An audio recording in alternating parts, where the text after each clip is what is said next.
Dan Mullen went 10-2 in 2019. The Florida Gators finished 11-2 after a bowl win. Dan Mullen's first 11-win season in his 11 years as a Power 5 head coach in the SEC.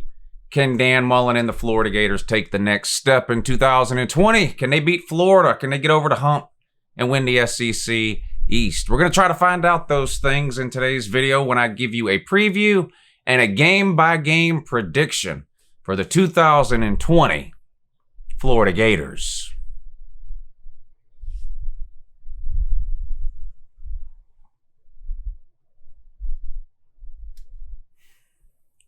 Let's go.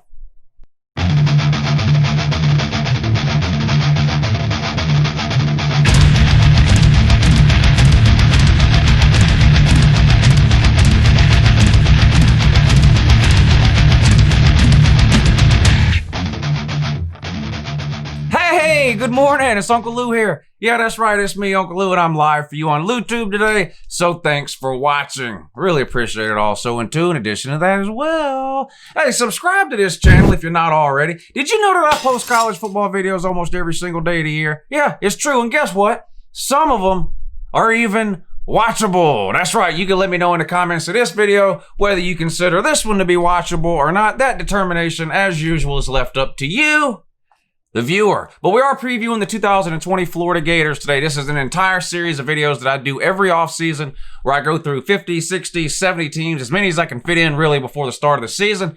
I give you a sort of a overall breakdown of this year's team, who they lost from last year, who's coming back, all those kinds of things. Then I'm going to throw this 2020 schedule up on the screen. We'll look at it game by game. And I try to come up with an exact overall record. And if there's any losses on the schedule, who it is I think they might lose to. Most of you, I think, are familiar with these videos by now. There's a playlist. I'll put the link right up here somewhere. You can click that playlist. It'll take you to an entire list of all the preview videos that I've done so far. Don't forget about the second channel. That's where we do all the live shows. There's a link down in the description that will take you to the second channel, Uncle Lou on YouTube. Still doing all the live shows. They're just on the second channel. Make sure you subscribe to that second channel if you haven't already. Let's get started with the Florida Gators.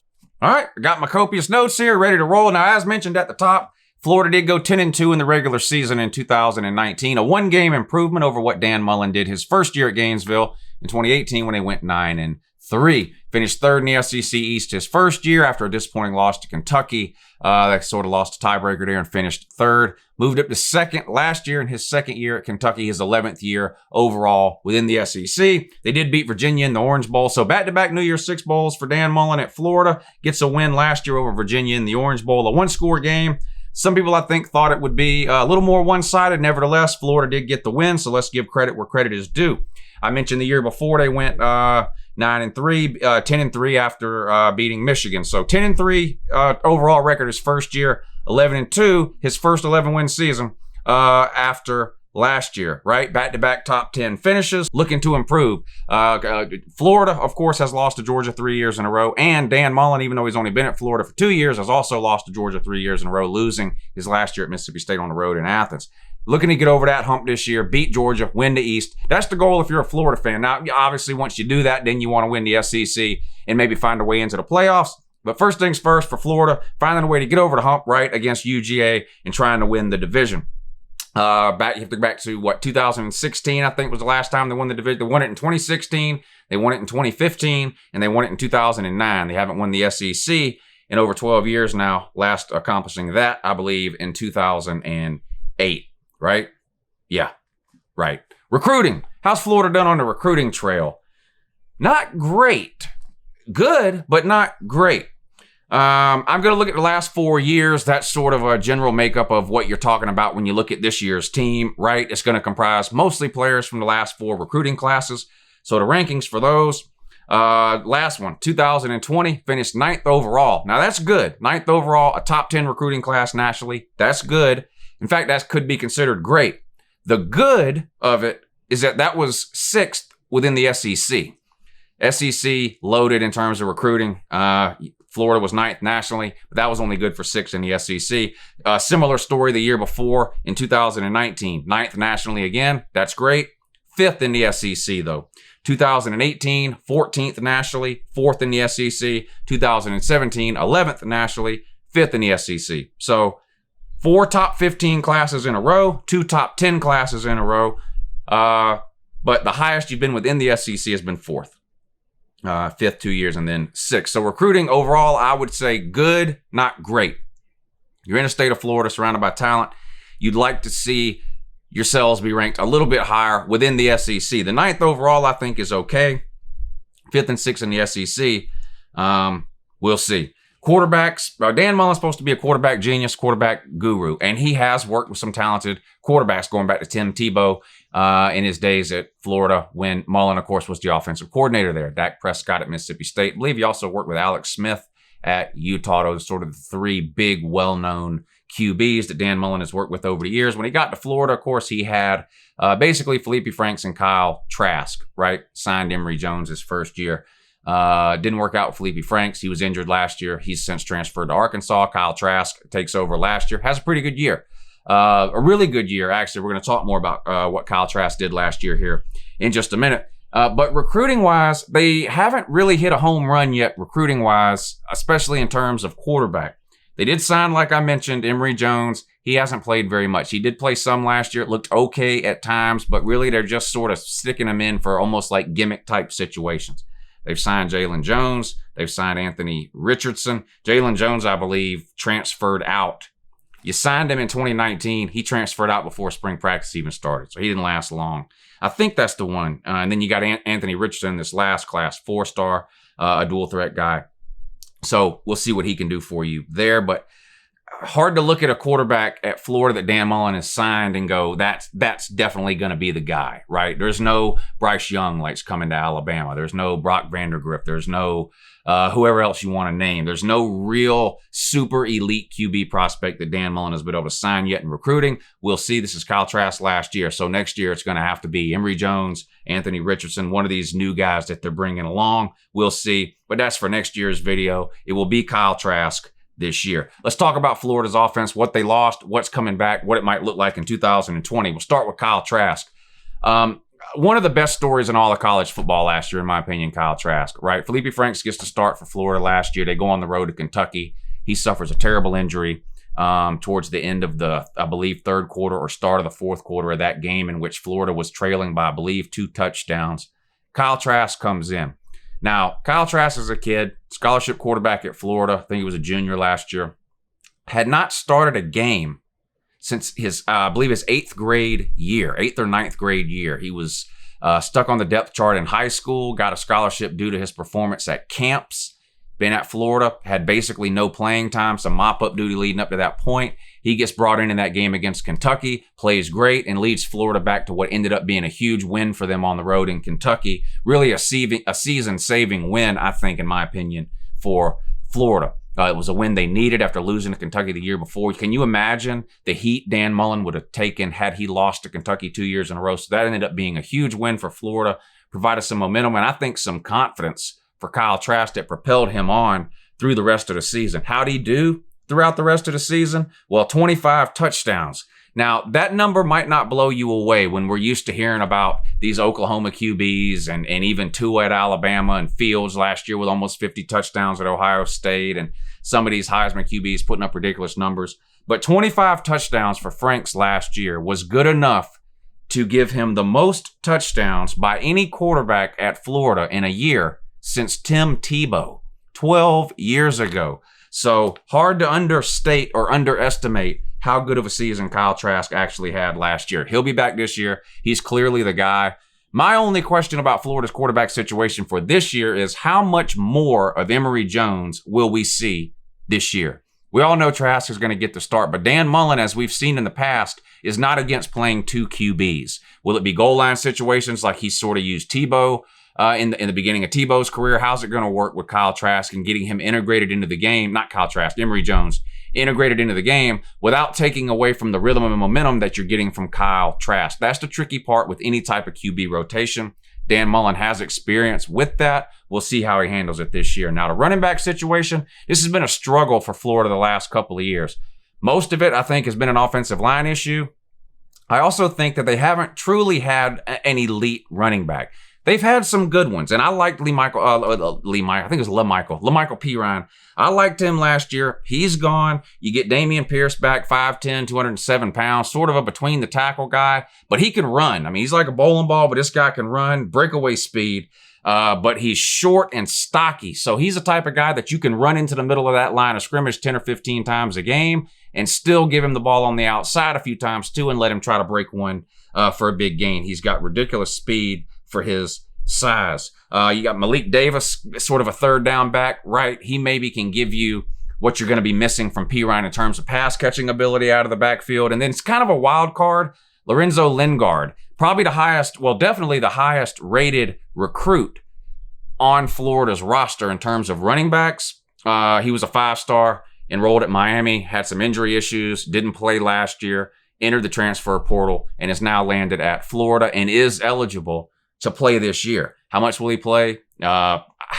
Chances are I think he's going to play a lot. How good is he? We really don't know. He didn't play all that much in 2018, suffering the injury, and then he didn't play at all last year. So he's a guy who's got a ton of potential, but has yet to really show us that on the field through no fault of his own. It was an injury issue. So we'll see how this works out with Florida. But Florida's got 3 capable running backs.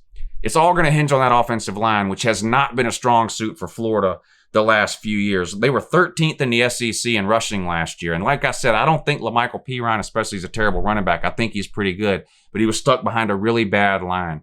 13th in the SEC rushing, even in the age of passing that we're in. 13th in the SEC in rushing is not getting it done. You got to improve there. 3 starters do return on the offensive line. You have a 4-star Joshua Braun. He could see some time this year. I don't know if he'll start week 1, but I expect that to be a freshman that Florida does rotate into the game early and often in the season and could be a starter type player by mid to late season. That's a true freshman to keep an eye on there on the offensive line. I do think Florida's line will be better this year. I think the key to Florida's overall success offensively is going to be how much better is that offensive line, because even though losing LaMichael Pirine, he was a good running back. I don't think he was so good that losing him hurts Florida, especially considering the fact that you get Lorenzo Lingard in, and I really like Dameon Pierce. I think you can be just as good at the running back position this year, if not maybe a little bit better overall than you were last year. So if the offensive line can improve and play a lot better, we should see Florida finish a lot higher than 13th in the SEC this year in rushing. Something to keep an eye on. Wide receivers, loaded per usual. Florida never hurting for skill position players, especially at wide receiver. Tight end Kyle Pitts, 6'6", 240, matchup nightmare. Lit Georgia up in the first half, especially last year. We had no answer for that guy in the first half. Second half, we made some adjustments, slowed him down a little bit. An NFL tight end without question, most likely a first rounder when he goes pro. 6'6", 240, can catch everything, range, runs good routes, can block. Just the epitome of what you're looking for at the tight end position. He had 87 catches. Not him. Trayvon Grimes, too. These two combined. Trayvon Grimes on the outside, 6'5" receiver that can run. Him and Pitts, 2 huge targets. Pitts at tight end, Grimes at wide receiver. The 2 of them combined last year for 87 catches, 1,140 yards, and 8 touchdowns. That's a lot of production. Receiving production, almost 1,200 yards, 8 touchdowns, 87 receptions. 4 senior receivers are gone from last year's team, but like I said, Florida's loaded talent-wise at the wide receiver position. You got Jacob Copeland, 4.4 speed, right? Kadarius Toney, he's sort of your, I hate to use the word gimmick about a football player, but he's sort of he's a Miko Hardman, right? He's a small guy, but you get him to ball in space and you let him work his magic, right? What did he average? 12 yards per catch last year. This is the guy, you hike the ball and you throw it to him right at the line of scrimmage. You hope he makes the first man miss, and then chances are he's going to gain at least 10, 12, 15, 20 yards before anyone can catch him. And he's got the potential every time he gets his hands on the ball to take it to the house. He's that kind of player, a home run hitter type of player. Not the type of player that's going to have 50, 60, or 70 catches. Small, undersized guy, but a home run hitter. I like players like that.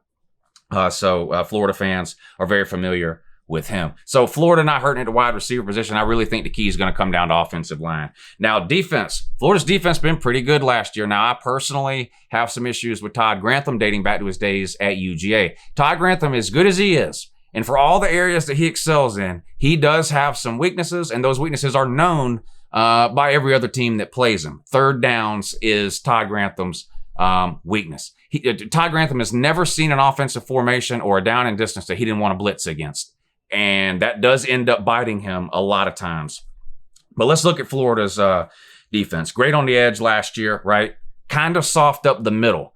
I don't think that'll be the case this year. You get some key players back in the middle, plus some new guys you can add there. I think Florida, the interior of Florida's defensive line, I think is going to be just as good as the edge rushers that we know Florida has. It's going to be an improvement. I think Florida's defensive line overall better this year than what we saw last year. What's this guy's name? Daryl Slayton? Is that his name? I think I'm saying that right. A beast, a senior in the middle, another senior, Kyrie Campbell. You got some freshmen you can rotate in and out there. You get Brendan Cox, right?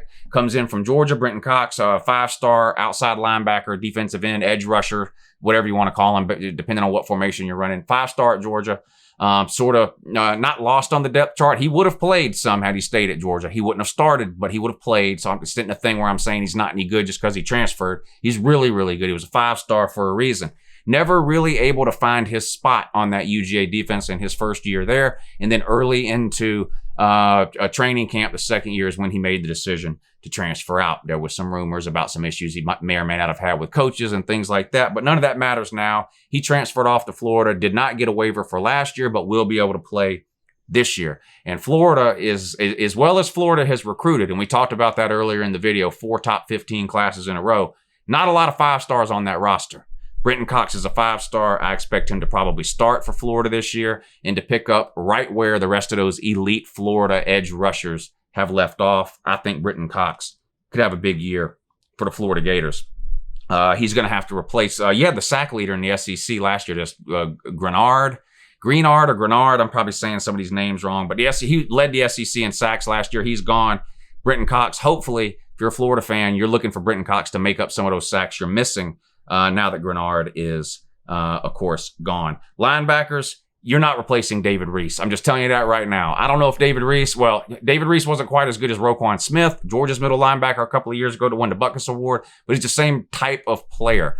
A quarterback on your defensive side of the ball, a guy with a ton of experience, always knows where to be, always knows where everyone else is supposed to be, helps the defense get lined up, called the defensive plays, a tackling machine. You're not replacing him. There's no one player on your team that's going to replace David Reese. This is going to have to be a replacement by committee type approach. He had 94 tackles last year. You got Ventrell Miller, is it Tyron Harper, whatever it is. You're going to have to find some pieces to sort of mix and match there. There is no one player you're going to get that's going to give you what you lost in losing David Reese. The same thing was true for Georgia after we lost Roquan Smith. We had some good players there in the middle, but no one player that was anywhere near what Roquan Smith was, and I think you're going to suffer the same issue with the loss of David Reese. You can't overestimate how important David Reese was to that defense last year. Going to have to find a way to work without him this year. And of course, Florida's DBs, there's not even a whole lot of point in talking about Florida's DB situation. There's 4 or 5 schools in America that can fairly argue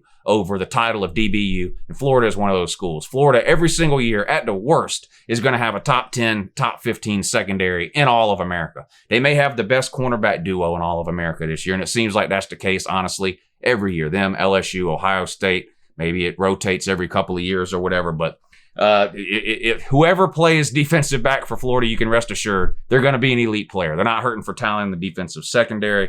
I'm not telling you anything you don't know there. They're absolutely unbelievable. Sean Davis at safety. You got 2 freshman corners that come in this year too. But will they play? I don't know. But the point is, Florida's just reloading at the defensive back position almost every single year now. It's not looking like it's going to get any worse for you anytime soon. I don't think there's a Florida fan out there who's worried about their secondary, and honestly, you shouldn't be. All right, let's throw the 2020 schedule up on the screen. We'll take a look at it.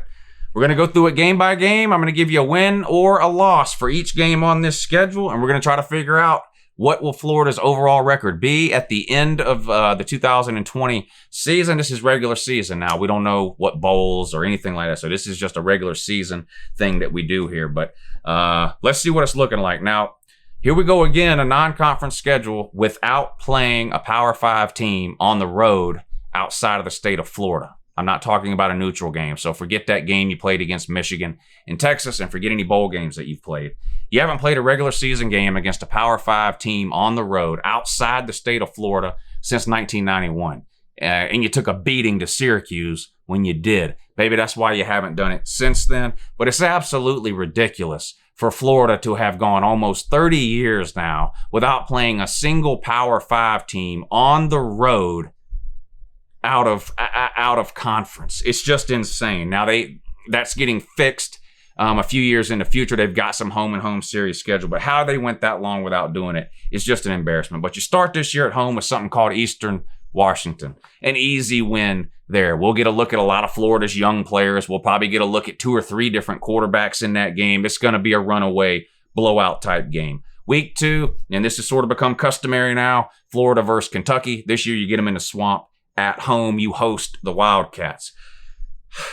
They have given you a little bit of trouble over the last 4 or 5 years, no doubt about it. And they've come really close to beating you a few times. And of course, they did finally get you 2 seasons ago in the swamp where this game is played. Dan Mullen's first year down in Florida. They had the big lead on you last year. Franks goes down, Trask comes in, leads Florida back to a big victory. There was 4 or 5 years ago, I guess it was now, the game in the swamp that came down to the very end. I think it even went to overtime. Almost lost that one. So they've been very, very close, Kentucky has, to pulling off these big upsets over Florida several times over the last few years. So far, only managed to do it the one time.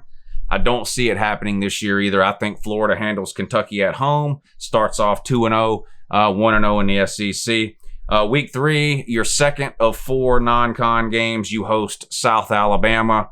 Different verse, same as the first from week 1 against Eastern Washington. You'll beat them as bad as you want to. We'll see all the young kids play. Bunch of different players playing at quarterback, I'm sure. Probably at least 3. This will just be a blowout. There's no sense in even spending any time on it. Now, here's a tough one for me. On the road at Tennessee, week 4, September 26th. Tennessee's got 4 what I consider to be huge games on their schedule this year. They play on the road at Oklahoma in the beginning of the year, week 2, I think. And they play on the road in Athens towards the end of the year in November. In the middle of the season, they play at home, Tennessee does, against Florida and Alabama. I don't think Tennessee is beating Oklahoma or Georgia on the road. I would like Tennessee's chances more against either of those teams if it was in Knoxville at Rocky Top. It's not. Got to go to Oklahoma, a top 5 team. Got to go to Georgia, probably a top 5 team, top 10 at the worst. I don't see Tennessee beating either one of those teams. Can they beat one of those other 2 teams that they play at home? Florida, or Alabama? This is going to be an interesting game. If I'm right, then by the time this game is played, they will already have lost on the road at Oklahoma. Probably their first loss. I think this is the game they really are looking at, Tennessee. That's just my opinion. I think Pruitt and staff and the players are looking at their schedule and going, instead of doing what we did last year, where we screw around in the beginning of the year, losing to terrible teams, putting along, embarrassing ourselves, let's go out and get a big win early in this season and see if we can turn that into something at the end of the year. Unfortunately for Florida, I think it happens against you. I think Tennessee gets a win at home this year against Florida. This is an underdog pick. I fully expect most people in the comment section, unless they're Tennessee fans, to disagree with me about this pick. And I will admit, Florida is a much better team than Tennessee. They are more talented. They're probably better coached all around. Better playmakers. There are a few areas. Tennessee's definitely got a better offensive line than Florida. Florida's got a great defensive line, I think, this year. Maybe that neutralizes that. Running back situation, probably close to even. Quarterback favors Florida. Wide receivers favor Florida. Defense probably favors Florida. This is just one of those things where I have a feeling, and let's be honest, and even if you're a Florida fan and you're mad at me right now for picking Tennessee to win this game, you have to admit, every single year, almost every single team in college football loses a game or 2 that you don't see them losing and wins a game or 2 that you don't see them winning. For me to just go down here and pick you to win every game you're favored in and lose every game you're not favored in would be pointless and ridiculous. Why make the video? That usually doesn't happen over the course of a season. It just usually doesn't. Teams usually crap to bed once a year, and teams usually beat somebody they're not supposed to once a year. I could definitely be wrong here. I admit I'm going out on a limb. I'm giving Tennessee sort of a little bit of benefit of the doubt that they probably don't deserve. But I do think Tennessee is going to beat one of those 4 big teams that are on the schedule. I don't think they're good enough to do it on the road. I don't think they're beating Alabama. They play you pretty early before getting beat up by Alabama. I've got Tennessee pulling off the upset here in Rocky Top, giving Florida their first loss. You're sitting at 3-1. Good news is you come back home, then you get to play South Carolina. I'm not expecting much from South Carolina this year. I think you'll handle them without a problem. If Will Muschamp doesn't figure something out quick, fast, and in a hurry this season, it could be his last in Columbia. That's the good news. You'll get a win at South Carolina. Bad news is, very next week, you host LSU. One of your 2 toughest games on the schedule. But you know what? I think you get revenge and beat LSU. I don't see any way possible LSU's offense is anywhere near as good as what we saw last year. LSU fans cannot spend all offseason telling me that that was the best team in college football history, which is what a lot of them are telling me. The best team in college football history. That's what they're saying about LSU. Some of these corn dog fans. Best offense they've ever had. Best quarterback year, statistically, they've ever had. You can't tell me all those things about your team last year, corn dog, then turn around this year and tell me you're going to be just as good. It just doesn't work that way. Florida gave you a pretty good game last year in the swamp. You kept a 2-touchdown lead on them, and then it went back and forth from there. They would score, you would score to move it back to 14. Went on like that for a while. You got the 14-point home win. You got to turn around, play them this year in the swamp. They're sitting on 1 loss, if I'm right about the Tennessee thing. No margin for error there for Florida. LSU probably undefeated at this point, would be my guess. See how that Texas game goes. I think LSU probably beats them, though. But anyway, so this will be a huge game of the week type thing. I think you get the win at home over LSU. That puts you at, 1, 2, 3, 4. You're sitting at 5-1 now before a huge, I know this sounds crazy, a huge road game at Ole Miss. It's a trap! This is before your bye week, okay? At Tennessee, home against South Carolina, home against LSU. You're going to be a little beat up after that. Say what you want about South Carolina, and no, I don't think they're very good. They got a physical defense, especially up front. Muschamp still knows what he's doing defensively. Offense has been the issue at Carolina under Will Muschamp. Listen, you're a Florida fan. I don't have to tell you, okay? When he left Gainesville, the cupboard was stocked defensively. Look what McElwain had to work with when he got there. The offense was absolutely abysmal, even after Muschamp left. So you know what South Carolina's working with up there. They've got no offense, but their defense is for real. Then you got to play LSU. You could be a little beat up here. LSU, Ole Miss, Tennessee, you say they got those 4 games, maybe they win 1. It's not the same case with Ole Miss, but they've got a coach, Lane Kiffin, who we know can do magic offensively. Now, I'm not a fan of Lane Kiffin personally. It's a risk to hire him because of the outside distractions and things that come with a Lane Kiffin type character as your head coach. There's no arguing the fact that he knows what he's doing offensively in the same way that Will Muschamp knows what he's doing defensively. I would not be surprised if Ole Miss beats somebody this year and you look back later and go, I can't believe they beat that team. You have to play them there. This comes at a tough spot on the schedule for you. 1, 2, 3, 4, 5. You will have played 6 games. This will be your 7th game in a row without a bye week. LSU right before it, which is probably your first or second biggest game of the year. Could Florida have a letdown on the road here against Ole Miss? And Ole Miss has some talent. Let's not forget that. Yeah, the coach didn't work out there, but Ole Miss has got some talent. They got some talented quarterbacks. They've got some talented wide receivers. They always have a good pass rush out there in Oxford. They're not a pushover in this situation. This isn't a team that Florida's used to playing every year. And even if they were, you got a new coach in Lane Kiffin. You don't know what to expect there. Get ready to type again, I guess. I have you losing on the road at Ole Miss. Second loss of the year. 1, 2, 3, 4, 5. Now you're 5-2, losing on the road at Tennessee and on the road at Ole Miss. Then you get your bye week. Come out of your bye week, you got to play Georgia. I think Georgia gets you again, 4th year in a row.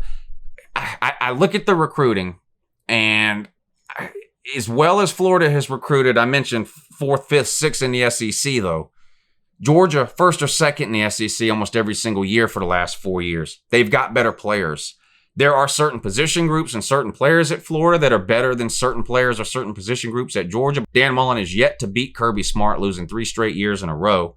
The closest they've came was last year. It was 11 or 14, somewhere in there that we beat you. The other 2 losses were blowouts, right? It just hasn't really been close between Dan Mullen and Florida and Georgia.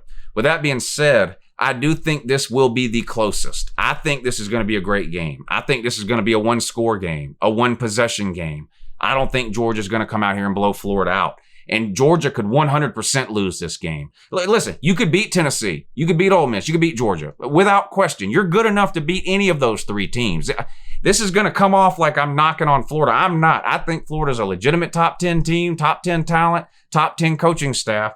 I just think you play some of these teams at some bad times, particularly in the case of Tennessee, who is really looking for that one big win out of the four, and you have to go there. Same with Ole Miss. You got to go there right after an LSU thing, and I just think Georgia has had your number.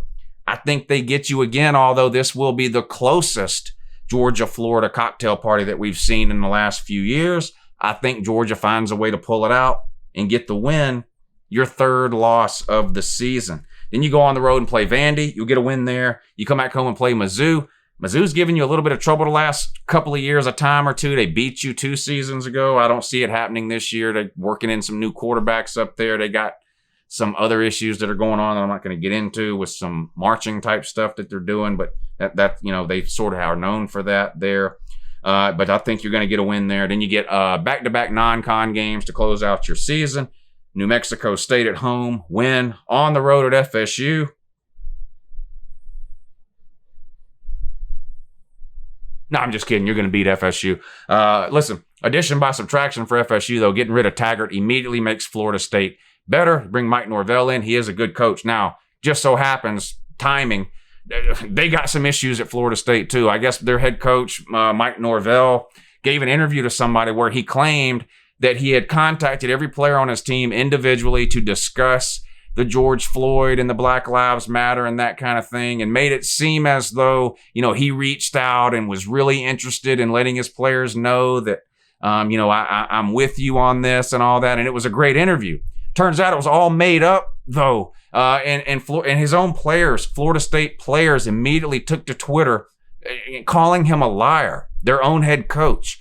It's gotten so bad that the team has now said they are refusing to practice until Mike Norvell clarifies and corrects this situation. So and this is all just breaking today. So by the time you watch this video, this may have taken on a different angle or whatever. But as of the time I'm recording this video, which is around lunchtime on Thursday, June 3rd or 4th, whatever today is, so, if you're watching this a week later and you say, well, it turns out it was this, fine. But as of right now, that's the story. And it doesn't look good. It looks like a coach trying to oppress a bunch of people in the media by saying he did all these things, but he didn't actually do them. And not only that, his players are saying, no, you didn't do that. You're telling the media you didn't do that. You didn't reach out to us. You didn't say anything. And it's voluntary workouts right now going on at a lot of these schools. And voluntary is just a voluntary workout is just code for mandatory. I was talking with BVD the other day, it was Alonzo1219, a Miami fan, and he was talking about voluntary workouts. And I said, yeah, but you know what voluntary means? Voluntary means you better be there if you want to play this year. That's what voluntary means. So, none of us are fooled by that. We know it's not really voluntary. But the Florida State players have said, listen, until you come out and get this mess cleared up, forget it. We're not showing up for any workouts, practices, or nothing. This is insane. I mean, they're all on Twitter. Check it out. You'll see for yourself. But anyway, that's it. I know Florida fans are not going to be happy with this preview and prediction, and I get that. And, I've got you going 9-3. All three teams I have you losing to, you are capable of beating, without question. Without question, okay? This really is not a bash Florida video. When I do these videos, I try my best to do them as honestly and as straight-laced as I can. Yeah, I interject a few jokes and one-liners and needle and pick on some things here and there, but you got to do something to make these things entertaining. Nobody wants to sit around and, what am I going to do? Hit record and go, Florida's going to 9-3. Have a good morning. I mean, nobody's going to watch that. So, I throw a little thing in there, but this is my honest opinion of Florida this year. I think Florida is good enough to beat every team on their schedule.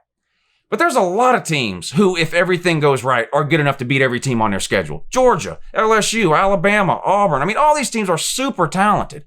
Problem is, things never go right all the time, 100% of the time. Maybe for one or two teams a year, right? And those are the two teams that go 12-0 in the regular season, win their conference title game, win their playoff game, and are both sitting at 14-0 or whatever the case, meeting in the national title game. But generally speaking, like I said, most teams tend to lose one game a year that you don't see coming. And most teams tend to win one game a year that you don't see coming. So I've got you at 9-3.